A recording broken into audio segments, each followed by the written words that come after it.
오늘의 주요 뉴스입니다. 정부가 우한에서 온 내 외국인 3,023명의 건강 상태를 모두 다 조사하기로 했습니다. 감염 우려가 크게 확산하면서 의심 신고가 어제부터 급증하고 있습니다. 정부가 모레 중국 우한에 전세기를 보내 현재 있는 700명가량의 우리 국민을 수송하기로 했습니다. 이들은 귀국 후 잠복기인 2주간 국가지정시설에서 격리 수용될 예정입니다. 중국에서 신종 코로나 바이러스 확진 환자가 4,500명을 넘어서고 사망자도 106명으로 늘었습니다. 사스보다 감염 속도가 빠르다는 진단이 나온 가운데 세계보건기구는 글로벌 위험 수준을 높음으로 격상했습니다.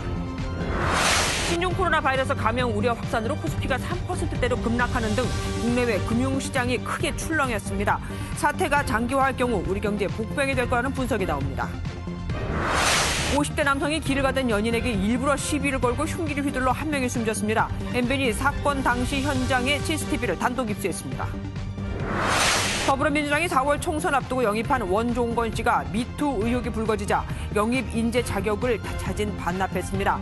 민주당은 남녀 문제는 사적 영역이라며 후폭풍 차단에 나섰지만 부실 검증 논란이 거셉니다. 정부가 우한에서 온 내 외국인 3,023명의 건강 상태를 모두 다 조사하기로 했습니다. 신고를 기다리기보다는 먼저 확인하겠다는 건데 중국을 다녀온 뒤 폐렴이 의심된다는 신고가 어제부터 급증하고 있습니다. 연휴 때 나갔던 사람들이죠. 이혁순 기자가 먼저 보도합니다. 신종 코로나 바이러스 감염 여부를 확인 중인 의심 환자는 현재 15명입니다.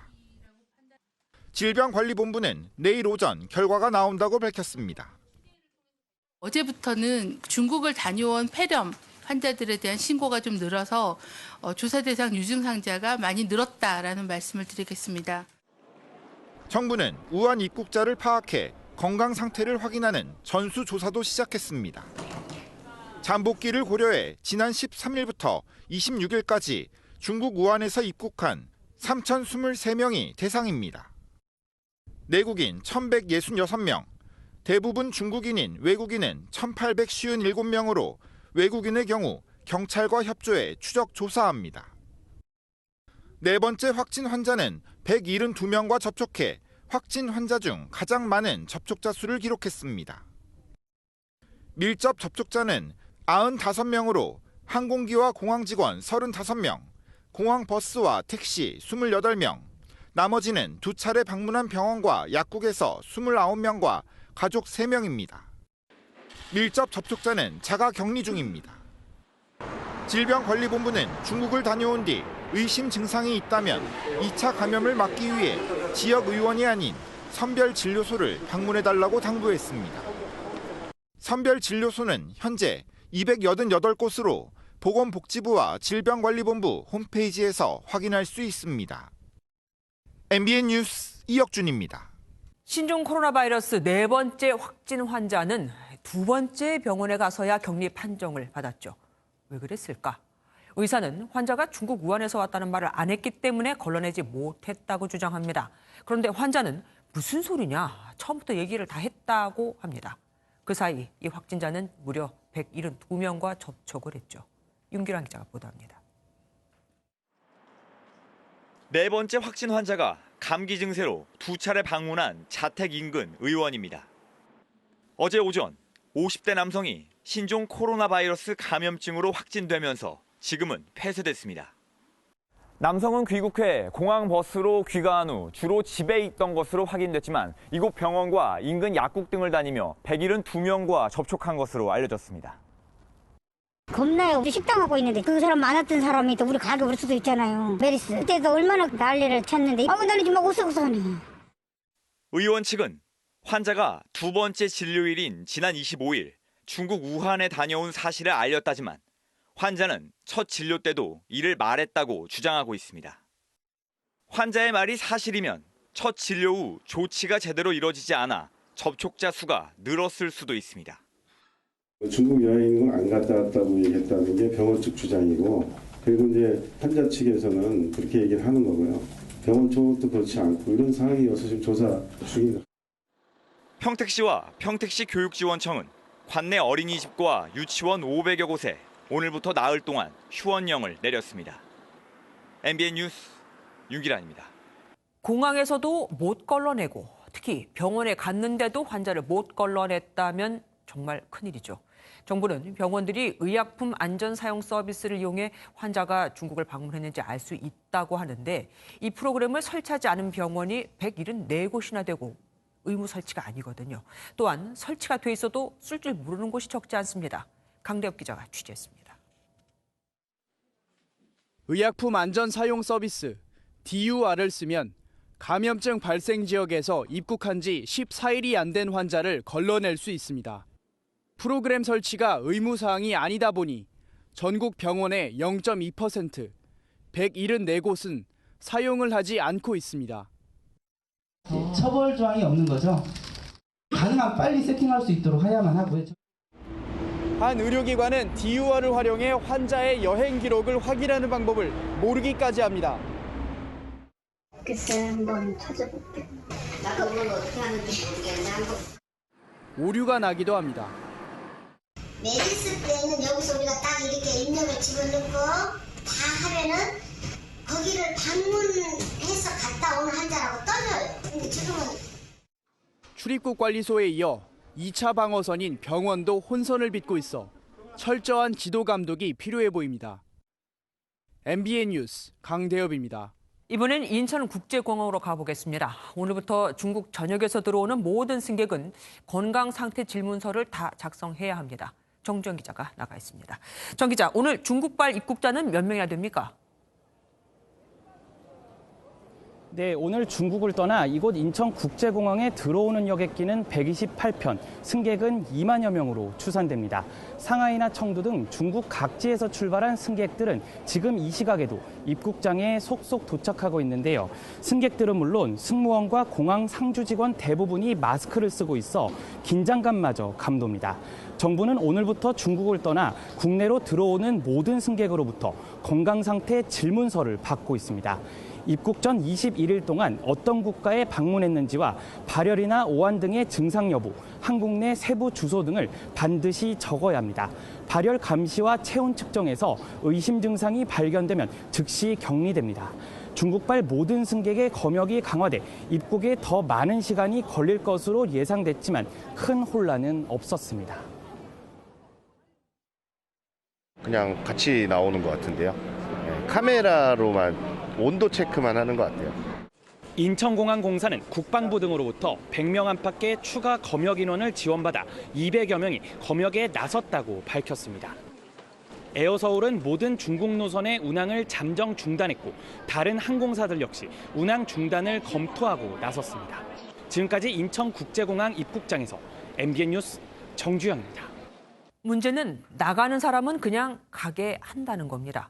혹 중국으로 돌아간 사람이 나중에라도 확진자가 되면 한국에서 어디를 다녔나를 알아야 하는데 말이죠. 1339 콜센터는 전화를 해보니 상담원과 연결되는 게 하늘의 별 따기였고 심지어 중국인은 아예 이 서비스를 이용할 수가 없었습니다. 한국어로만 나오거든요. 이수아 기자입니다.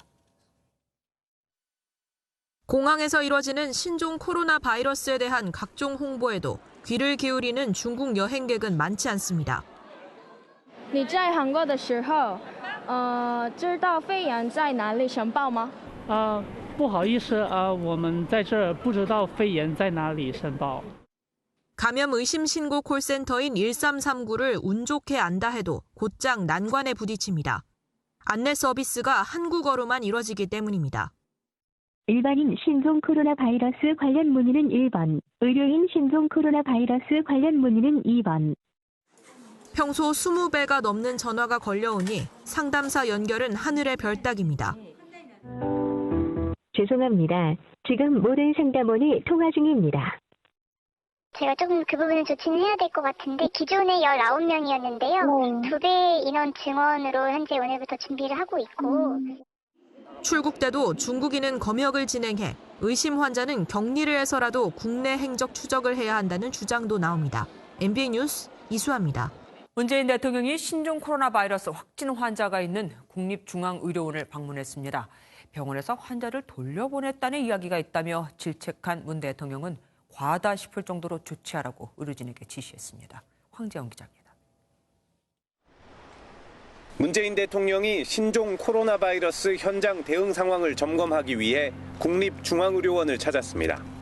문 대통령은 두 번째 확진 환자가 입원해 있는 병원 8층 음압격리병동 앞 복도까지 방문해 치료 상황을 살폈습니다.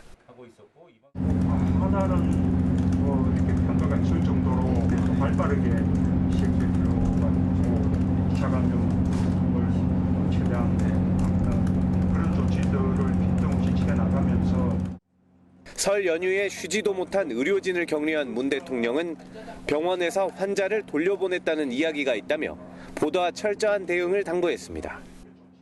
중국에서 오신 분이라는 것을 확인하지 못하고 그대로 이제 돌려보내고 또 본인이 직접 우선 중국에 연락해서 이제 진단을 드렸는데 그게 불안이 있는 거 아니에요? 취재진은 물론 수행원까지 최소화한 문 대통령은 악수를 생략하겠다는 말로 전염병 확산 방지 수칙을 강조했습니다. 정세균 국무총리도 긴급 관계장관 회의를 주재하고 국내 사망자가 발생했다는 등 조작된 정보에 대해 단호한 대응을 주문했습니다. 청와대는 신종 코로나 바이러스와 관련해 앞으로 매일 국정상황실장 주재로 1일 상황 점검 회의를 여는 등 대응하기로 했습니다. MBN 뉴스 황지연입니다. 중국에서는 확진 환자가 4,500명을 넘어서는 등 감염 속도가 정말 무서울 정도입니다. 사망자도 106명이 됐는데요. 확산 속도가 과거 사스보다도 빠르다는 분석이 나왔습니다. 오는 4월, 5월이 최대 위기가 될 것이라는 전망과 함께요. 김희경 기자입니다. 중국 국가위생건강위원회는 오늘 0시 기준 신종 코로나 바이러스에 감염된 신규 확진 환자가 며칠 사이 급증했다고 밝혔습니다. 30个省区市报告新增确诊病例1771例，新增重症病例515例。 중국 춘제 연휴 첫날인 24일 확진자 830명에 25명 사망이었던 수치가 확진자 4,515명, 사망자 106명으로 수직 상승한 겁니다. 실시간으로 현황을 업데이트하는 중국의 의료 포털 사이트 딩샹위안은 오늘 오후 6시 현재 확진자가 4,599명이라고 전했습니다. 수도 베이징에서도 첫 사망자가 나왔습니다. 감염자는 중국 본토는 물론 홍콩, 태국, 호주, 싱가포르, 타이완을 넘어 미국, 프랑스, 독일에 이르기까지 전 세계적으로 확산세입니다. 이렇다 보니 과거 중증 급성 호흡기 증후군 사스 때보다도 상황이 심각하다는 우려가 나옵니다. 它的传播能力有关，看来这个病毒的在人际传播能力呢还是很强，比较强的。 펑 부주임은 신종 코로나 바이러스 환자 1명이 평균 2~3명에게 전염시킬 수 있다고 설명했습니다. 홍콩대 전염병 역학통제센터 측은 신종 코로나 바이러스 감염자가 우한에서만 이미 4만 명을 넘어섰으며 오는 4, 5월쯤에는 절정에 달해 수십만 명이 감염될 것이라는 최악의 시나리오를 제시했습니다. MBN 뉴스 김희경입니다. 지난주 이 바이러스의 위험도를 보통으로 진단했던 세계보건기구도 결국 안 되겠는지 위험 수위를 높음으로 격상했습니다. 전에 내놓은 건 5기, 그러니까 잘못 쓴 거라면서 말이죠. 바이러스 공포로 중국에선 타 지역 주민들이 총과 칼까지 들고 우한 주민의 출입을 막는 사태까지 벌어지고 있습니다. 장명훈 기자입니다. 세계보건기구 WHO가 어제 발간한 신종 코로나 바이러스 상황 보고서입니다. 중국 위험 수준은 매우 높음, 글로벌 위험 수준에서는 높음으로 표기돼 있습니다. 지난 23일에서 25일까지 사흘간 보고서에는 보통 수준이었던 글로벌 위험 수준을 높음으로 한 단계 격상한 겁니다. WHO는 지난 사흘간 보고서에서 보통으로 잘못 표기했던 것을 바로잡은 것일 뿐이라고 변명했습니다. 국제 비상사태를 선포하진 않았지만 바이러스 확산세를 반영한 조치로 보입니다. 중국 인접국들은 줄줄이 입국 금지 조치를 내리고 있습니다. 몽골과 북한은 중국인 입국을 아예 금지했고 대만과 말레이시아 등은 후베이성 출신들만을 선별 통제하고 있습니다. 在台湾的现在有的所有的一个湖北团我们都要请他们尽快离境. 우한시 인근 지역 마을에선 주민들이 직접 총과 칼로 무장한 채 우한 지역민들의 출입을 통제하는 상황까지 벌어지고 있습니다. 신종 코로나 바이러스에 대한 불안감이 커지는 가운데 중국을 긴급 방문한 게브레예수스 WHO 사무총장이 어떤 대응을 내놓을지 관심입니다. MBN 뉴스 장명훈입니다. 신종 코로나 바이러스가 두려워 관광으로 먹고 사는 필리핀까지도 중국인 관광객 634명을 돌려보냈고 대만과 말레이 정부도 후베이성 중국인 입국을 금지시켰습니다. 이 바이러스가 얼마나 무섭길래 이러는 걸까요? 박호근 기자와 자세히 알아보겠습니다. 어서 오십시오. 이 바이러스 혹시 우리가 너무 과하게 두려워하는 건 아닐까라는 생각도 듭니다. 감염력이 어느 정도나 됩니까? 네, 질병관리본부는 이 바이러스의 감염력을 재생산 지수라고 표현을 했는데요. 이 바이러스가 감염된 환자 한 명이 몇 명을 더 감염시키는지를 수치로 나타낸 겁니다. 네. 그러니까 신종 코로나 바이러스의 감염력은 2~3명 정도로 파악이 되고 있는데요. 1명 이하인 중동호흡기 증후군 메르스보다는 높고요.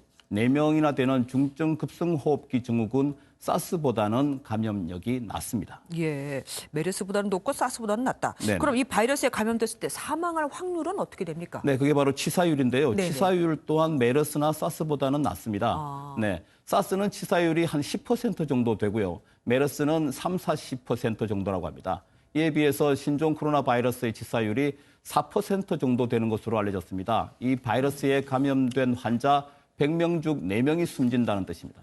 하지만 신종 코로나 바이러스는 현재 메르스나 사스와 달리 현재 확산이 진행 중이기 때문에 변동 가능성이 있습니다. 치사율이 더 높아질 수도 낮아질 수도 있다는 얘기입니다. 그런데 중국이 수치를 정확하게 투명하게 공개하지를 않고 있잖아요.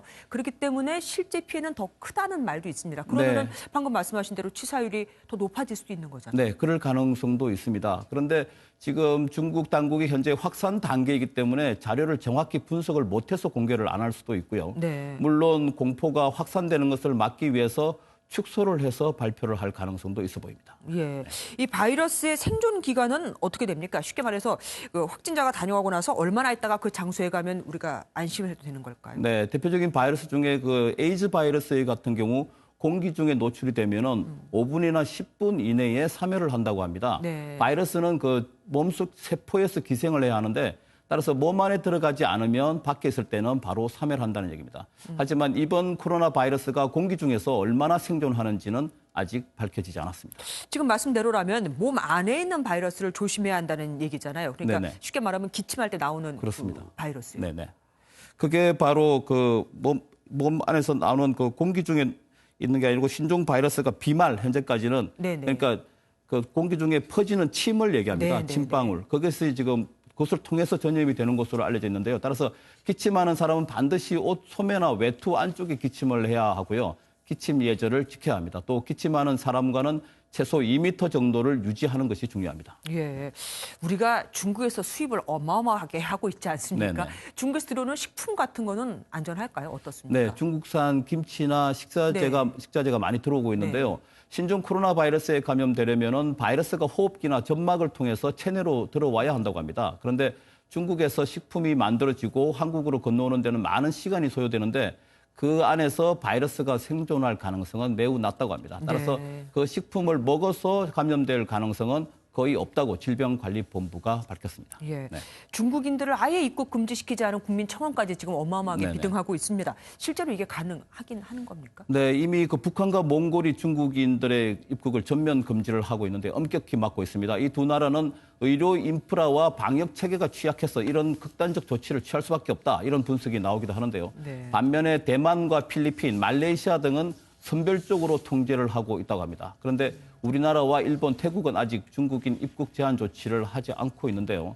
우리나라를 비롯한 이런 나라들은 중국과 경제 교류의 비중이 크기 때문에 관광 산업도 큰 부분을 차지하고 있는데 쉽게 전면 입국 금지를 하기가 어렵다는 겁니다. 그런데 아무래도 입국 제한을 안 하는 나라, 특히 태국에서 신종 코로나 바이러스 확진 환자가 급증하고 있습니다. 아무래도 그럴 수밖에 네네. 없을 것 같아요. 우리 같은 경우는 특히 제주도가 문제잖아요. 중국인들이 좀 쉽게 많이들 들어오는 곳이니까. 네, 그렇습니다. 제주도는 비자 없이 무비자 네. 입국이 가능하기 때문입니다. 2006년에 제주 특별자치도가 시행되면서 이후 외국인들이 비자 없이 입국할 수 있게 됐는데요. 지금도 중국인이 왕복 비행기표와 호텔 예약만 하면은 언제나 입국이 가능합니다. 그러다 보니까 제주도로 들어오는 중국인에게 바이러스에 감염되지 않았다는 증명을 하게 하거나 무비자 입국을 한시적으로 제한해달라는 요구가 나오고 있습니다. 바이러스에 감염되지 않았다는 증명, 이거 어떻게 알겠습니까? 안에 갖고 있을 수도 있는데 참 어려운 문제입니다. 오늘 말씀 여기까지 듣겠습니다. 이 신종 코로나 바이러스가 코스피 지수까지 3% 이상 급락시켰습니다. 정부는 긴급회의를 열고 경제 영향을 최소화하겠다고 했지만 사태가 장기화할 때는 경기 회복의 복병이 될 겁니다. 조성진 기자입니다. 신종 코로나 바이러스 확산 공포로 국내 주식시장이 급락했습니다. 코스피 지수가 전거래일보다 3.09% 하락하며 2200선이 무너졌고 코스닥도 3.04% 내린 664에 마감했습니다. 코스피가 하루에 3% 이상 빠진 것은 지난해 미중 무역 협상이 결렬된 5월 9일 이후 약 8개월 만입니다. 일본과 미국, 호주 등 주요국 증시도 약세를 면치 못했습니다. 안전자산인 달러화에 대한 수요가 급증하면서 원달러 환율은 8원 올라 1176원 70전을 기록했습니다. 정부는 홍남기 경제부총리 주재로 긴급 경제장관회의를 열고 경제 영향을 최소화하겠다고 밝혔습니다. 실물 경제에 미치는 영향을 꼼꼼히 점검하고 그 부정적 영향을 최소화하는 데 주력해 나가겠습니다. 하지만 이번 사태가 장기화하면 소비심리 위축과 수출 타격으로 특히 중국 의존도가 높은 우리 경제에 복병이 될 수 있다는 우려가 나옵니다. 코로나 바이러스의 확대는 글로벌 경제에 상당한 부담 요소로 작용할 수밖에 없기 때문에 기업 실적에 대한 부담 요소도 가중되고 있습니다. 지난 2003년 사스나 2015년 메르스 사태 당시에도 국내 성장률이 떨어지는 등 충격을 입은 바 있습니다. 일각에선 우리 경제의 대건전성 등을 고려할 때 과도한 우려는 경계해야 한다는 목소리도 나옵니다. MBN 뉴스 조성진입니다. 기업들도 비상입니다. 중국으로의 출장 자제령을 넘어 아예 출장 금지령이 내려졌고 주재원들도 속속 한국으로 귀국시키고 있습니다. 정 안 되면 재택근무라도 시킵니다. 길리범 기자입니다. 하루 평균 8,000명의 중국인들이 방문하는 서울 명동의 한 면세점입니다. 신종 코로나 바이러스 확산 우려에 직원들 모두 마스크를 착용하고 있고 체온 검사도 매일 진행합니다. 매일 해요. 의무적으로 해야 되니까. 중국 현지에 사업장이 있는 기업들은 더욱 비상입니다. 특히 코로나 바이러스의 발원지 우한에 공장이 있는 SK종합화학과 포스코는 주재원들을 한국으로 철수시켰거나 철수시킬 예정입니다.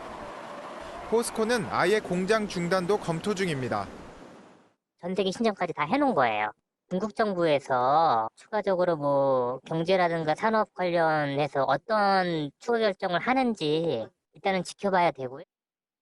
중국 다른 지역에 직원이 있는 기업들도 속속 주재원의 가족을 귀국시키고 불가피하게 현지에 남은 주재원들은 재택근무를 하도록 했습니다. 기업들마다 중국 전역에 출장 자제령이 내려졌고 LG 등은 사스 발병 이후 17년 만에 중국 출장 자체를 금지시켰습니다. 이달 중순부터 우한 지역 출장을 제한해왔지만 사태가 악화되자 조치를 강화했습니다. 기업들은 이번 사태를 비상 상황에 준해 대응한다는 계획이어서 당분간 중국에서 사업 차질이 불가피해 보입니다. MBN 뉴스 길기범입니다. 개학을 앞둔 학교도 비상이 걸렸습니다. 당초 서울시 교육청이 개학 연기를 검토한다고 했지만 일단 교육부에서는 학교를 정상 운영한다고 합니다. 맞벌이 부부는 학교가 쉬어도 걱정, 안 쉬어도 걱정입니다. 정수정 기자입니다. 서울시 교육청 청원 게시판에는 개학을 늦춰달라는 학부모 청원이 올라왔고 맘카페에서는 체험활동을 신청해 아이를 학교에 보내지 않겠다는 글도 올라옵니다. 초등학교에서는 마스크를 쓴 학생들이 방과 후 교실을 마치고 귀가합니다. 이제 얘가 어려가지고 같이 마스크도 쓰고 이렇게 하는 건데 이렇게 어린애들 같은 경우는 안 가는 게 맞는 것 같은데 신종 코로나 바이러스 감염이 확산하면서 개학을 코앞에 둔 학부모들은 걱정이 앞섭니다. 연기를 원하는 학부모들이 되게 많은 걸로 알고 있는데 이제 저희 같은 경우는 맞벌이 부부라 연기가 돼도 걱정, 그냥 가는 것도 걱정되고 일단 학교에서 정한 대로 따라갈 텐데. 오늘까지 개학을 한 서울초등학교는 79곳, 중학교 23곳, 고등학교 8곳입니다. 내일 또 초등학교 67곳이 추가로 개학합니다. 당초 서울시 교육청은 개학 연기까지도 검토해야 하는 상황이라고 했지만 교육부가 지역사회 내 감염이 없는 상황을 고려해 정상적인 학교 운영을 하겠다고 밝히면서 일단 개학 연기는 없을 것으로 보입니다. 교육당국은 또 지난 13일 이후에 중국 우한에서 귀국한 학생과 교직원에 대해서는 14일 동안 자가격리를 결정했습니다. MBN 뉴스 정수정입니다. 마스크 판매량이 폭발적으로 늘고 있습니다. 일부에선 중국인들이 사서 중국으로 보내느라 사재기 현상까지 나타나고 있습니다. 과연 이 마스크가 우리를 완벽하게 보호해 줄 수 있을까 싶지만 그래도 안 쓰는 것보다는 확실히 낫다고 합니다. 이상주 기자입니다. 서울 명동의 한 약국 앞에 마스크를 사려는 관광객들이 줄지어 서 있습니다. 구매자가 몰리면서 아예 박스를 밖에 쌓아두고 판매 중입니다. 어림잡 와서 뭐 5배, 6배, 뭐 7배 이렇게 올랐다라고 얘기를 드릴 수 있는데 수급이 뭐 차이가 안 되기도 해서 저희들도 여러 군데 정말 돌리고 있어요. 특히 중국 관광객들은 한국에서 마스크를 대량 구매해 중국 가족들에게 보내기도 합니다. 코로나가 급속도로 퍼지고 있는 중국에선 마스크 가격이 뛰고 구하기도 어렵기 때문입니다. 现在在香港就很难买到口罩，所以我也要在韩国买口罩，然后寄回去给朋友跟家人这样。 다만 일반적으로 사용하는 미세먼지 마스크는 0.4 마이크로미터 크기 이상의 입자밖에 잡아낼 수가 없는데 코로나 바이러스 입자는 0.1에서 0.2 마이크로미터에 불과해 한계가 있다는 지적입니다. 전문가들은 그럼에도 불구하고 마스크를 안 쓰는 것보다 쓰는 게 낫다고 조언합니다. 감염자의 재채기나 기침을 통한 침을 1차적으로 막고 오염된 손으로 코나 입을 만지는 것도 방지할 수 있기 때문입니다. 마스크 수명은 대략 8시간으로 세탁해서 사용하면 효과가 없기 때문에 자주 교체하는 게 좋습니다. MBN 뉴스 이상주입니다. 다음 소식입니다. 설 연휴 기간에 길 가던 연인에게 이유 없이 시비를 걸고 흉기를 휘둘러 살인을 저지른 남성이 붙잡혔습니다. 이 남성이 시비를 걸듯 어깨를 부딪히고 쫓아가는 모습이 담긴 영상을 MBN이 단독 입수했습니다. 김보미 기자입니다. 늦은 밤 한 주택가 골목길에 남성과 여성이 나란히 걸어갑니다. 그런데 반대편에서 걸어오던 한 남성이 무작정 남성의 어깨를 부딪히더니 시비를 걸듯 다시 한번 부딪힙니다. 여성의 만류로 연인은 현장을 떠나고 가해 남성은 무언가 찾는 듯 쓰레기를 뒤지더니 연인이 사라진 방향으로 걸어갑니다. 서울의 한 주택가에서 50대 남성이 연인에게 시비를 걸고 위협을 가하는 모습인데 이 남성은 급기야 연인을 쫓아가 흉기를 휘둘렀습니다. 사건 현장입니다. 가해 남성은 이 길로 연인의 뒤를 계속 쫓았고 결국 자신의 집에서 흉기를 갖고 나와 범행을 저질렀습니다. 남자애가 둘이 있었고 젊었죠. 한 20분 정도 쓰러져서 막 소리 지르고 사람 오고 119 경찰 오고. 남자친구는 곧바로 병원에 옮겨졌지만 결국 숨졌고 함께 있던 여자친구도 폭행당해 안면에 골절상을 입은 것으로 알려졌습니다. 주민 신고를 받고 출동한 경찰은 인근에서 양손을 들고 소리를 지르는 가해 남성을 발견해 체포했습니다. 술에 취한 것으로 알려진 이 남성은 경찰 조사에서 어깨를 부딪혀 홧김에 흉기를 휘둘렀다고 진술한 것으로 전해졌습니다. 경찰은 이 남성을 살인과 상해 혐의로 구속하고 정확한 범행 동기를 파악하고 있습니다. MBN 뉴스 김봄입니다. 울산에서 70대 남성이 몰던 승용차가 댐 아래로 추락했습니다. 최근 많은 비가 내려 물살이 거센 상황. 현장 접근조차 쉽지 않아 구조에 어려움을 겪고 있습니다. 박상호 기자입니다. 댐을 가득 채운 물이 거센 물보라를 일으키며 흘러내립니다. 그런데 갑자기 승용차 한 대가 댐 아래로 떨어집니다. 승용차는 흔적도 없이 물속에 잠겨버렸습니다. 119 구조대가 출동했지만 접근조차 쉽지 않은 상황입니다. 9시 반에 사고 났는데 이거 아무 대책도 없이 한강에서 누가 빠졌다 그러면 누가 이걸 허용하겠습니까? 벌써 꺼졌을 거 아닙니까? 울산에는 최근 이틀 동안 100mm가 넘는 비가 내려 댐 방류 수량이 급증했습니다.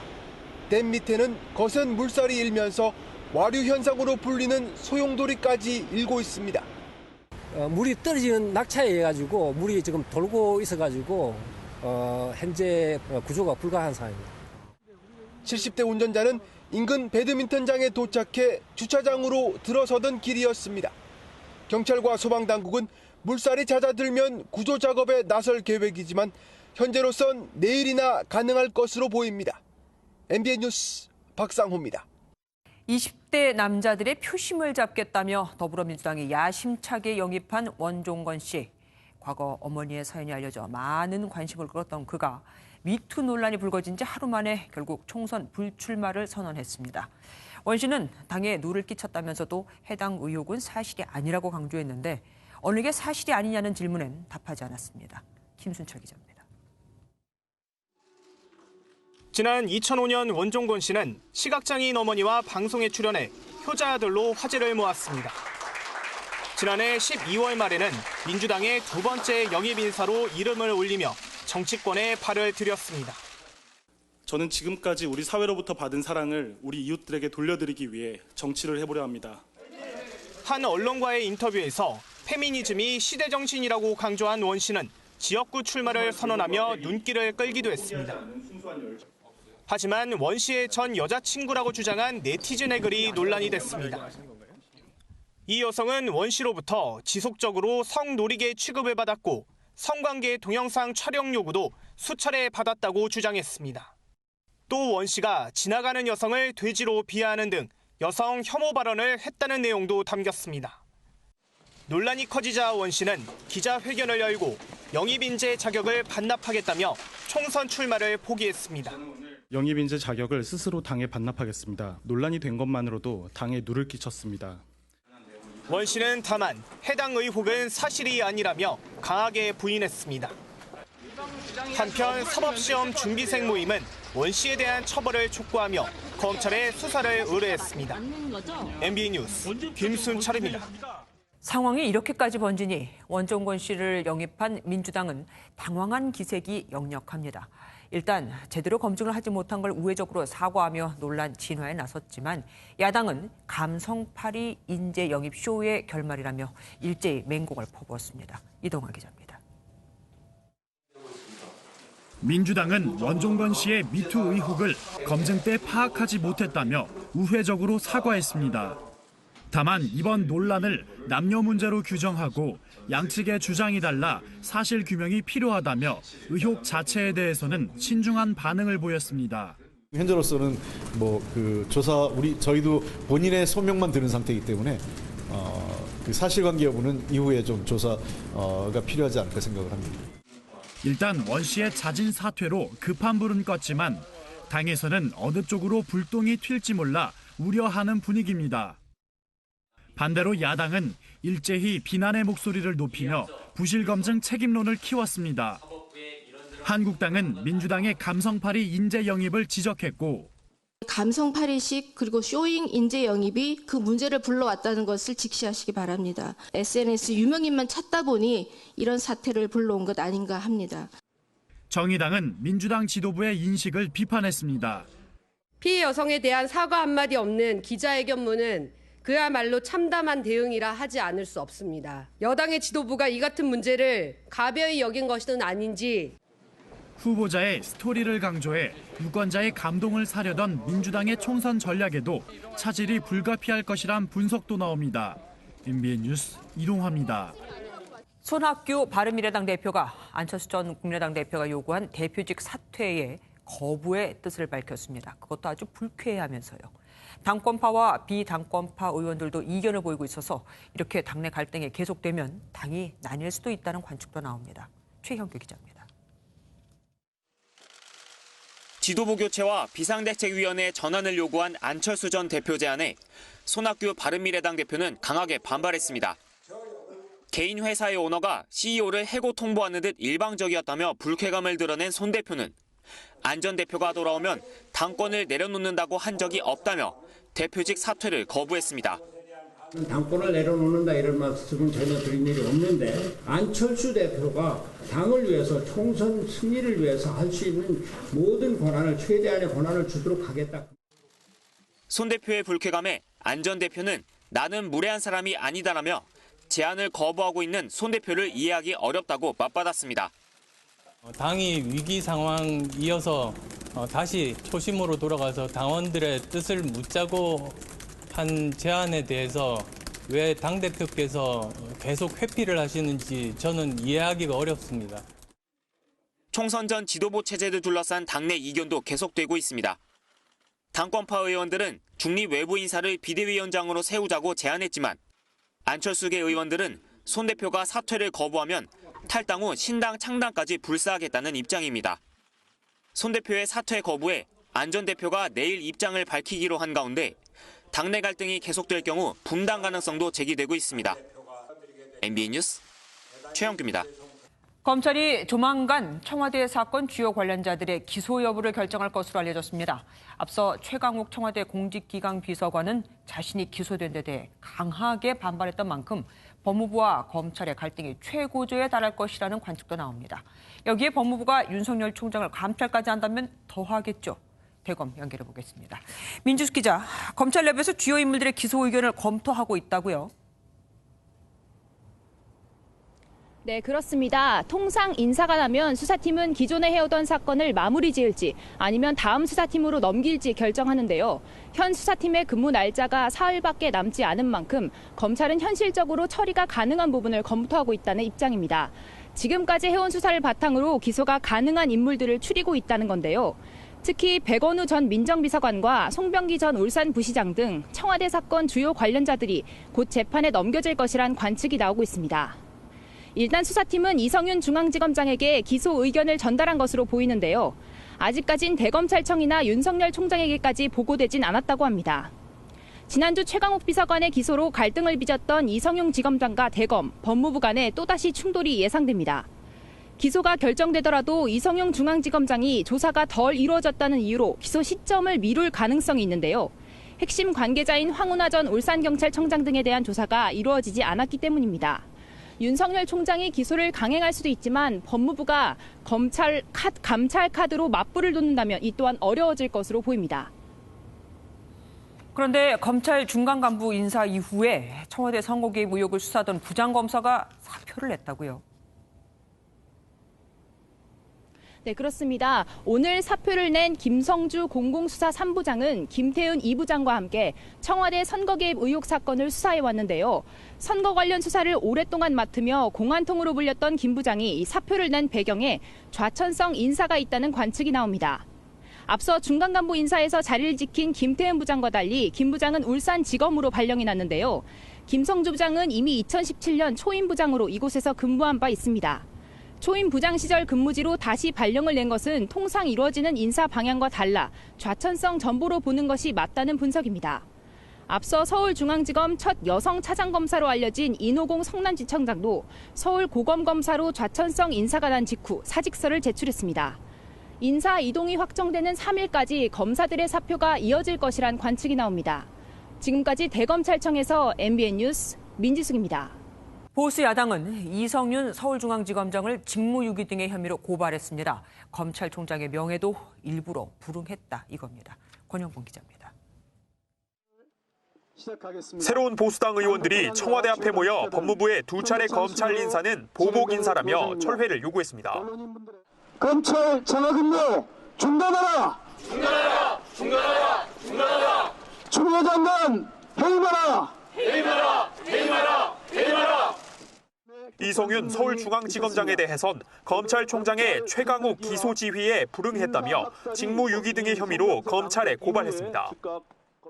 검찰 학살 TF를 꾸린 자유한국당도 특검 카드를 꺼내들며 정부와 여당을 강하게 비판했습니다.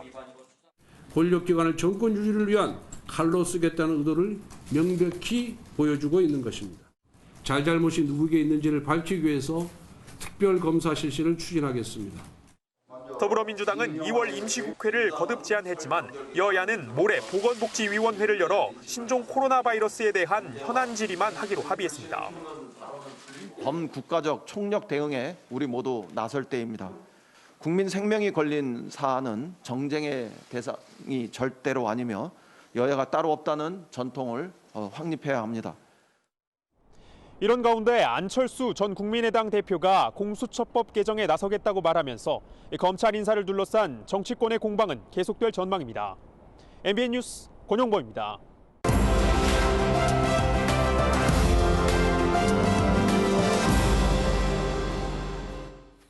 빅뉴스 시간입니다. 오늘은 이혁근 기자와 함께하겠습니다. 어서 오십시오. 오늘 첫 번째 키워드는 뭡니까? 네, 첫 번째 키워드는 아빠 찬스 엄벌입니다. 누가 또 아빠 찬스를 썼나 보죠? 네, 법원이 37살 남성 유모 씨에게 다시 군대에 가라고 판결했습니다. 이유는 유 씨가 자신의 아버지 회사에서 군 복무를 했다는 건데요. 실제 유 씨는 군 생활 중 14개월은 아버지 회사 연구소에서 근무했습니다. 37살이면 군 생활을 한 지 꽤 된 것 같은데 왜 이제서야 적발이 된 거죠? 네, 유 씨가 2016년에 군 복무를 마쳤는데요. 그로부터 2년 뒤 유 씨 아버지 회사가 납품 비리로 경찰 수사를 받으면서 덜미를 잡혔습니다. 서류상으로는 회사 대표가 유 씨 아버지가 아니었지만 실질적인 대표는 유 씨의 아버지라는 진술이 나온 겁니다. 그중에서 어느 부분이 위법한 거였습니까? 네, 병무청의 해석을 먼저 한번 들어보시죠. 병역법에서는 병역 지정업체 대표이사의 사촌 이내 혈족에 해당하는 사람은 그 업체에서 전문연구원 또는 산업기능용으로 편입하거나 전직할 수 없다고 규정하고 있습니다. 유 씨는 자신의 아버지가 법인 등기상 대표가 아니라는 점을 내세워 법적 다툼을 벌였습니다. 예, 그럼 법원의 판단은 뭐였습니까? 네, 법원은 병역법에서 규정을 하고 있는 대표이사가 법인 등기상 대표뿐 아니라 실질적 대표도 포함하는 개념이라고 봤습니다.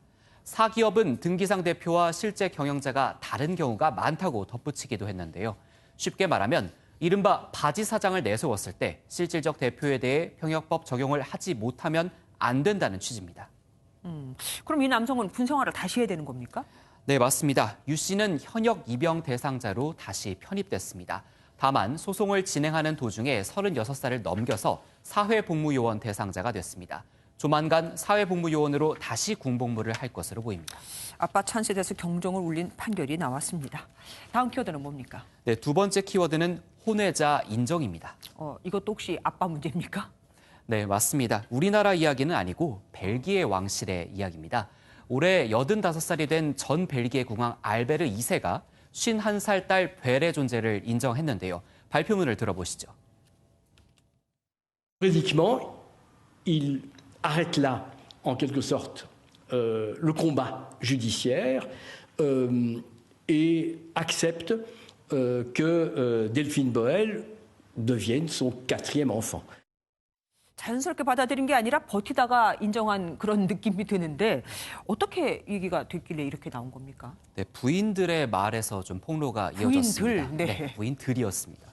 첫 번째 먼저 보면 알베르 2사의 정실 부인 파울라 왕비가 1999년 자서전에서 국왕이 1960년대부터 오랫동안 혼외 관계를 가졌다고 밝히면서 처음 알려졌고요. 이어 알베르 2세가 퇴임을 했던 2013년 이번엔 벨의 어머니가 알베르 2세와 20년간 연인 관계였고 그 사이에 딸을 뒀다고 폭로를 했습니다. 당시 알베르 2세는 불륜을 인정하지 않았습니다. 그래서 결국 법정 다툼으로 간 건데 과정이 험난했을 것 같습니다. 네, 맞습니다. 딸이 2013년에 친자 확인 소송을 냈는데요. 아버지 알베르 2세는 줄곧 버티다가 결국 돈에 두 손을 들었습니다. 지난해 법원이 유전자 검사를 거부하면 매일 650만 원씩 벌금을 부과하겠다고 하자 알베르 2세가 유전자 검사에 응했고 부녀 관계라는 게 드러났습니다. 51년 만에 아버지를 아버지라 부를 수 있게 된 겁니다. 그러면은 그 딸은 어떤 권리를 갖게 됩니까? 네, 친딸은 이제 벨이 공주가 된 거거든요. 벨기에 왕실의 공주가 되죠. 그러니까 자연스럽게 벨기에 왕가의 성을 따르게 됩니다. 또 아버지 알베르 2세의 재산 가운데 8분의 1에 해당하는 권리를 갖게 됐습니다. 그게 어느 정도 됩니까? 액수가? 정확하게 공개가 되면 좋을 텐데 정확한 수치는 나오지가 않았고요. 장남인 벨기에 국왕의 재산으로 미루어 보면 꽤 많을 것으로 추정이 됩니다. 필립 벨기에 국왕의 재산은 140억 정도입니다. 화가 겸 조각가인 딸 벨이 앞으로 물려받게 될 재산도 적지 않을 것이란 관측이 나옵니다. 우리나라였다면 어떻게 됐을까요? 이렇게 아버지가 친자 검사를 안 하고 피해 다녔을 경우. 유전자 검사가 이 친자 관계를 확인할 수 있는 가장 확실하고 과학적인 방법이죠. 우리나라에서도 법원이 유전자 검사를 받으라는 강제 명령을 내릴 수 있고 과태료도 부과할 수 있습니다. 실제로 이런 압박에 검사를 받는 경우도 있습니다. 예, 오늘 말씀 여기까지 듣겠습니다. 감사합니다. 설 연휴 기간 서울의 한 마트에서 외국인이 불법 위조 카드를 사용하다가 적발됐습니다. 이미 명품 시계를 포함해 수백만 원어치의 물건을 이 위조 카드로 구매한 상태. 명품 샵도 못 걸러낸 위조 카드를 마트에서 걸러낸 겁니다. 정태훈 기자가 보도합니다. 좁은 골목으로 경찰차 한 대가 빠져나갑니다.